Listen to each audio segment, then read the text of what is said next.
호르무즈 해협에 갇힌 한국 국적 선박에서 찍은 영상입니다. 하루에도 몇 번씩 전투기와 드론이 날아다닙니다. 전쟁 초기 실제 공습을 목격한 선원들은 매 순간이 공포입니다. 그때 죽음의 공포를 처음으로 느꼈던 분들이어서 작은 소음이라든지 날아오는 새떼만 보더라도 자폭 드론이라고 생각한다든지 그런 이제 트라우마를. 현재 해협 안쪽에 있는 한국인 선원은 모두 173명. 생필품은 현지에서 충당하고 있지만 진료를 받을 수 없다 보니 진통제로 버티고 있습니다. 모든 선박들이 화물을 싣고 있다 보니 필수 인력인 선원들은 배를 비우고 떠날 수도 없습니다. LNG나 LPG 이런 것들은 압력을 또 컨트롤해야 되는, 그러니까 승무원들이 계속 관리를 해줘야 되는데 선사들의 피해도 눈덩이처럼 불어나고 있습니다.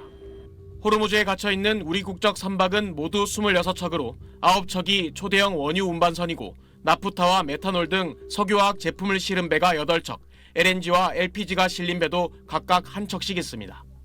HMM 등 대기업 9곳의 배가 16척이고 나머지 10척은 매출액 1,000억 원 이하의 중소선사 7곳이 소유하고 있습니다. 전쟁 발발 이후 선박 보험료가 급등하면서 주당 최소 10만 달러에서 20만 달러 이상, 우리 돈 1억 5천만 원에서 3억 원 안팎을 부담해야 합니다. 전쟁 보험료가 지금 10배, 20배 지금 올라가다 보니까 운항 손실도 지금 하루에 2만 2천 불씩 손실이 나고 있거든요. 보유한 선박이 10척도 되지 않는 중소선사들의 경우 배 한두 척이 묶이면 타격이 클 수밖에 없습니다. 배가 움직이면서 돈을 벌어야 되는데 돈을 못 벌고 비용만 지출되고 있으니 지금 이중고를 좀 겪고 있는 거죠. 선사당 최대 1,000억 원의 금융 지원을 발표한 정부는 고립이 길어짐에 따라 추가 지원 여부를 검토하고 있습니다. SBS 정성진입니다. 지난 2일부터 오늘까지 호르무즈 해협을 벗어난 일본 선박은 3척. 일본 해운사 상선 미쓰이가 오만이나 인도의 회사들과 공동으로 소유하고 있고 또 선박의 국적은 일본이 아닌 파나마와 인도로 돼 있습니다.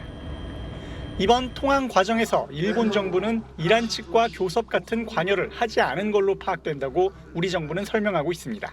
일본 정부와는 무관하게 오만과 인도와 관련된 선박이어서 선주가 그렇게 했다는 것을 확인을 한 바 있습니다. 지난 2일엔 프랑스 해운사가 소유한 몰타 국적의 선박도 서유럽 선박으로선 사실상 처음 해협을 통과한 걸로 전해졌는데 일본과 프랑스 일부 선박들의 통항에 대해 외교부 관계자는 오늘 선박의 국적, 소유주, 운영사 등이 다양하고 조건이 다르기 때문에 국가 간 단순 비교는 실상을 반영하지 못할 수 있다고 말했습니다. 현재 호르무즈 해협의 한국 선박은 모두 26척. 국가정보원은 통항 문제를 개별 선박 회사의 판단에 맡기고 있다고 국회에 보고했습니다.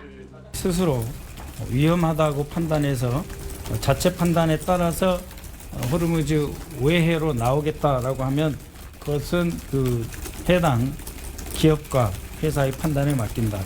당장 움직이지 않는 게 더 안전하다고 판단할 수도 있고 보험료 등 비용적인 부분도 각자 다 다를 수 있다는 이유 때문입니다.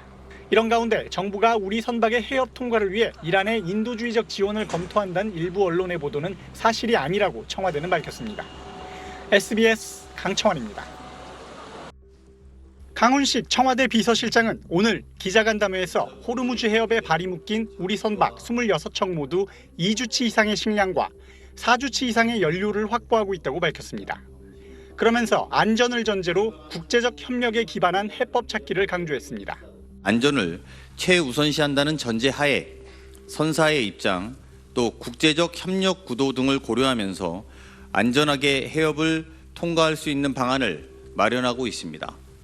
강 실장은 특히 우리 정부가 이란 정부와 1대1로 거래하는 건 위험한 발상이라고 지적했고 미국에 뭐라고 말할 수 있겠느냐고 덧붙였습니다. 동맹국인 미국이 이란과 전쟁 중인데다 항행의 자유가 보장돼야 할 국제 해협을 이란이 멋대로 틀어막은 만큼 이란 정부와 따로 교섭하지 않겠다는 뜻으로 풀이됩니다. 이란이 한국 선박의 리스트를 달라고 요구한 데 대해서도 강 실장은 그런 걸 제공했을 때 이란이 어느 배는 통과시키고 어느 배는 안 된다고 한다면 어쩔 거냐고 반문했습니다. 다른 나라들과 공동 부조를 취해야만 레버리지, 즉 협상력이 생긴다는 겁니다.